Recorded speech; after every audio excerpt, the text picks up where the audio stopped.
Comme 12 millions de personnes chaque année, je suis allé à l'hôpital afin d'y subir plusieurs interventions. J'y ai rencontré un personnel plus en souffrance que le patient que j'étais. Durant mes divers séjours, j'avais comme livre de chevet l'ouvrage de Madeleine Riffaut, Le linge de la nuit. 1973, Madeleine s'était fait embaucher comme infirmière pour dénoncer les carences du système hospitalier. Je me remémorais les longs entretiens que j'avais eus avec Madeleine. L'idée de faire un documentaire, un diagnostic, une radioscopie d'un système de santé au bord de l'apoplexie était née. Ce matin, j'ai vidé mon vestiaire et j'ai quitté le service des urgences pour la dernière fois. J'avais imaginé ressentir un soulagement en partant. Mais au final, c'est une grande tristesse qui prédomine. Je me rappelle l'enthousiasme et l'espoir qui m'animaient quand je suis entrée dans ce service. J'ai rencontré et travaillé avec de formidables personnes, humainement et professionnellement. Mais j'ai rapidement réalisé que le système avait abandonné depuis longtemps les services d'urgence, avec la logique de productivité et du tout pour faire des actes. On ferme des services, mais on ouvre grand les portes des urgences. On ferme les urgences des hôpitaux périphériques, sans donner plus de moyens aux services restés ouverts et devant désormais drainer toute cette population supplémentaire. J'ai passé des heures au téléphone pour trouver un lit pour un patient, des heures à négocier avec les spécialistes, à en perdre le sens de notre métier. Je pars pour protéger ma santé physique et mentale, en espérant trouver un autre moyen de l'exercer sereinement ailleurs, dans un service public qui reprenne définitivement son sens. Je suis de tout cœur avec ceux qui restent et qui se battent pour que les choses changent dans le bon sens. Les médecins sont épuisés, démissionnent, s'en vont ou essaient de trouver des structures où les conditions de travail sont un peu meilleures qu'à l'hôpital public. On avait reçu un courrier d'un médecin urgentiste à Saint-Nazaire, donc de me rendre aux urgences de Saint-Nazaire.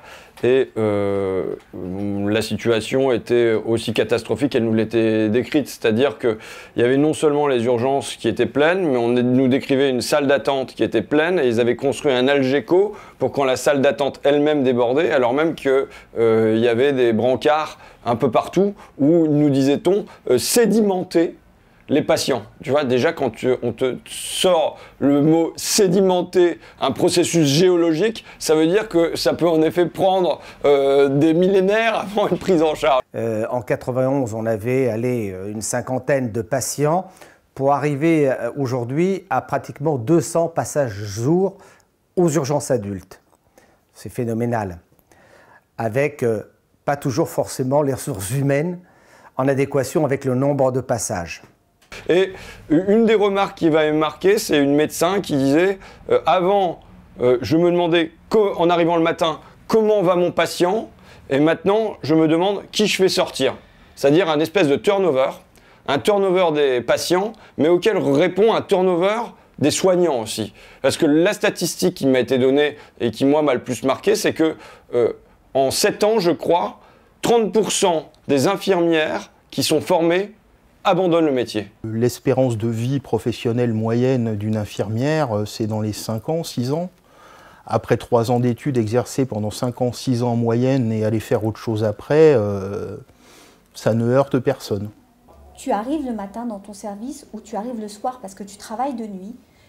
Ton premier questionnement, avant même d'enfiler ta blouse, tu es dans ton vestiaire, tu te déshabilles, tu vas pour enfiler ta blouse, c'est est-ce qu'on est en nombre? Ça, c'est la première préoccupation du personnel. Parce que quand tu n'es pas en nombre, tu rentres dans ce qu'on appelle, nous, professionnels de santé, les procédures dégradées. Donc les procédures dégradées, ça porte très très bien son nom, c'est un soin qui se dégrade, pas parce qu'on ne va pas le faire jusqu'au bout, mais parce qu'on va le faire plus vite. Comment vous faites pour faire un soin correct, qui ne soit pas violent, et pour elle et pour vous? C'est violent. Moi, je ne peux pas faire ça. Moi, j'ai pas fait ça pour ça. C'est juste pas possible. C'est pas ce qu'on m'a appris. Dans l'établissement de Nadia et de Valérie, on a eu une situation de suicide. C'est Nadia qui l'a géré. On avait 2 décès dans le service. Donc 2 personnes âgées, malheureusement, qui nous ont quittés. Une situation de 6-8.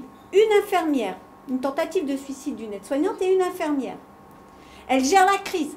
Elle gère les décès avec les équipes, parce qu'il faut s'occuper des personnes âgées décédées malgré tout. Elle gère l'agent qui a tenté de se suicider et elle gère la prise de service de l'après-midi, puisque c'était en milieu de service. Elle gère ça toute seule. Elle s'est fait engueuler. Ah oui.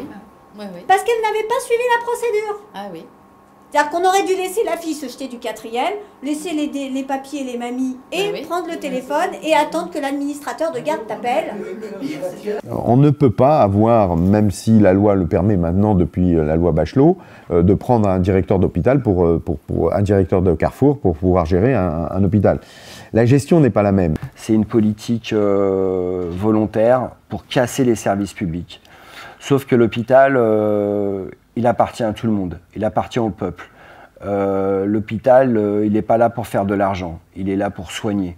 Le problème, c'est que la loi sur les ARS qui entraîne une véritable dépendance de chacun de ces niveaux du directeur général, lui-même dépendant du ministère, mais du directeur général de l'ARS, qui a, je rappelle, tout pouvoir. C'est un véritable petit ministre local ou préfet de la santé à l'échelle régionale.